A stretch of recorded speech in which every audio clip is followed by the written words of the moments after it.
ચાલો આજે આપણે સમાનાર્થી શબ્દોનો અભ્યાસ કરીએ અને તેના વિશે સમજીએ ને યાદ રાખીએ. ગવન એટલે સાડલો, સાડી. અડાળી એટલે રકાબી, ખોરડું એટલે ઘર, ગરીબ એટલે રાખ. ઉત્તર એટલે જવાબ, સજ્જ એટલે તૈયાર, ભવન એટલે મકાન, ગૃહ એટલે ઘર, સદન એટલે આવાસ. ખોડિયું એટલે શરીર, કાયા એટલે શરીર, દેહ એટલે દિલ, તન એટલે શરીર. વાહર એટલે વાયરો, અનિલ એટલે પવન, સમીર એટલે મરુત, વાયુ એટલે પવન, વા એટલે વાયુ. બધા જ પવનના સમાનાર્થી. સમાનાર્થી ભૂ એટલે પાણી, ઉદક એટલે અંબુ, વારી એટલે આબ, નીર એટલે તોય, સલીલ એટલે જળ.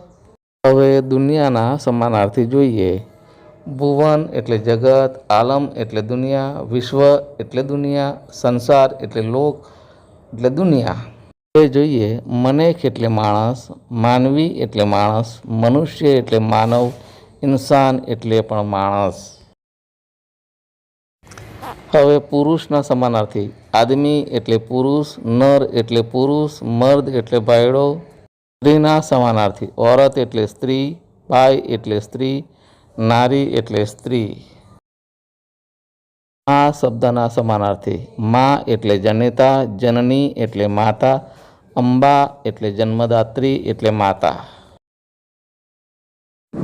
સૂર્યના સમાનાર્થી. સૂરજ, ભાનુ, રવિ, અરુણ, સૂર્ય, દિનકર, પ્રભાકર, મરીચી, આદિત્ય, હિરણ્યગર્ભ, સવિતા અને માર્તંડ.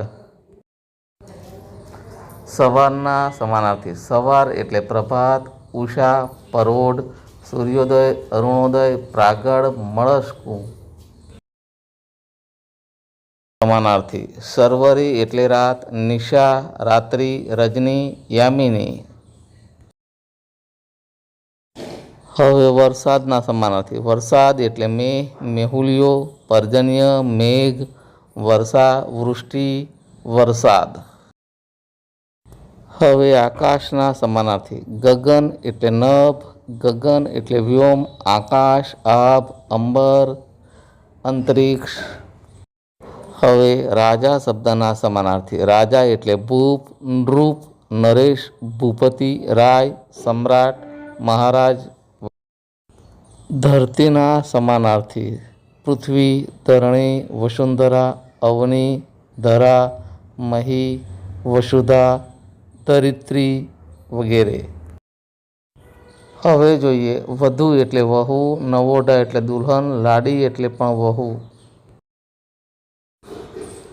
આગળ જોઈએ સમુદ્ર એટલે દરિયો, રત્નાકર એટલે સિંધુ, સાગર એટલે મહેરામણ, જલધિ એટલે ઉદધિ. દરેક શબ્દ દરિયાનો સમાનાર્થી છે. હવે જોઈએ મિત્ર એટલે સખા, દોસ્ત એટલે ભાઈબંધ, ગોઠિયો એટલે ભેરું. દરેક શબ્દ પર્યાયવાચી છે. હવે જોઈએ જંગલના સમાનાર્થી. વન એટલે જંગલ, અરણ્ય એટલે જંગલ, અટવી, કાનન, વિપિન એટલે જંગલ. હવે જોઈએ અગ્નિના સમાનાર્થી. આગ, અગ્નિ, અનલ એટલે પાવક, વહની એટલે હુતાસન. દરેક શબ્દ અગ્નિનો સમાનાર્થી. હવે આંખના સમાનાર્થી. નયન એટલે આંખ, નેત્ર એટલે લોચન, ચક એટલે ચક્ષુ, અક્ષી એટલે નેન. દરેક શબ્દ આંખનો સમાનાર્થી છે. હવે જોઈએ ચંદ્રના સમાનાર્થી. શશી, ઇન્દુ, સોમ, નિશાચર, ચંદ્ર, ચાંદ, રજનીશ, મયંક, સુધાકર. હવે જોઈએ અમીર એટલે તવંગર, ધનવાન એટલે માલદાર, શ્રીમંત એટલે પૈસાદાર. દરેક શબ્દ એકબીજાનો પર્યાય છે. હવે જોઈએ પતિ એટલે ભરથાર, સ્વામી એટલે ભરથાર, કંથ એટલે પતિ. દરેક શબ્દ એકબીજાનો પર્યાય. હવે જોઈએ રસ્તો એટલે માર્ગ, પંથ, પથ, કેડો વગેરે. હવે જોઈએ નદીના. નદી, સરિતા, લોકમાતા, તટિની, શૈલજા, શૈલપુત્રી, સ્ત્રોતસ્વિની, નિમ્નગા, પર્વતપુત્રી, અપગા વગેરે.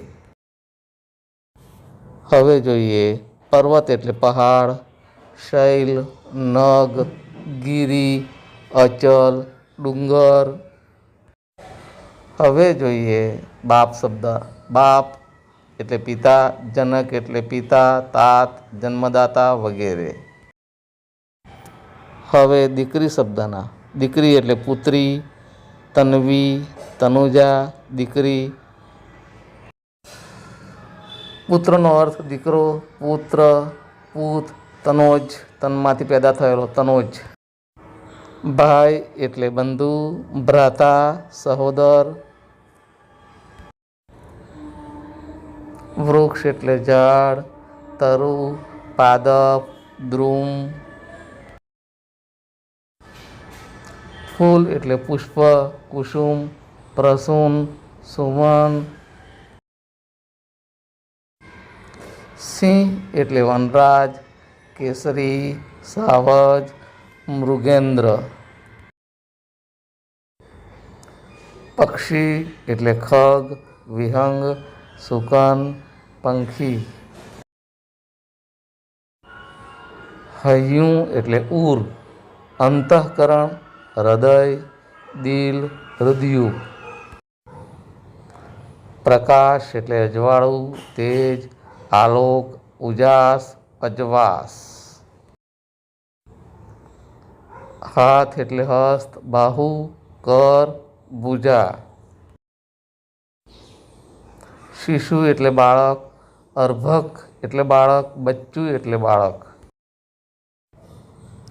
પ્રભુ એટલે દેવ, ઈશ્વર, પરમાત્મા, પરમેશ્વર, ભગવાન.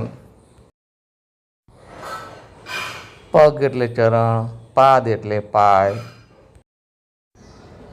વિડીયો ગમે તો લાઈક અને શેર કરજો. તમને સૌને નમસ્કાર. તમને વિડીયો ઉપયોગી નીવડે એવી પ્રાર્થના.